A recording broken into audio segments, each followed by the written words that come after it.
I woke up again and I'm looking at the sky, so I go splat on the floor.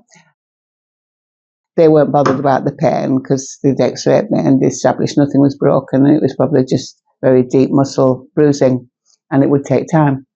They were more concerned about the AFB and my blood pressure. So that was what they were monitoring.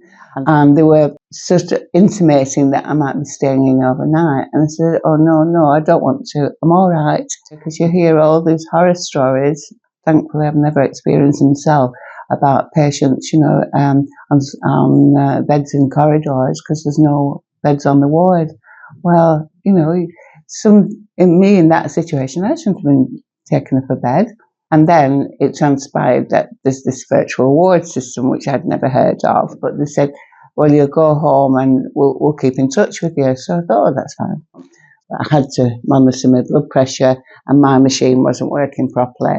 So when they phoned up, I said, I can't take my blood pressure. I'll go down to the chemist, and they'll take it. So they said, oh, we'll drop you one off at lunchtime, which was very kind of them. So they did that. And then that day, I think they must have contacted me by phone about every hour to see if I was doing all right. And then they gave me their telephone number. But I'd sort of report in, or they contacted me.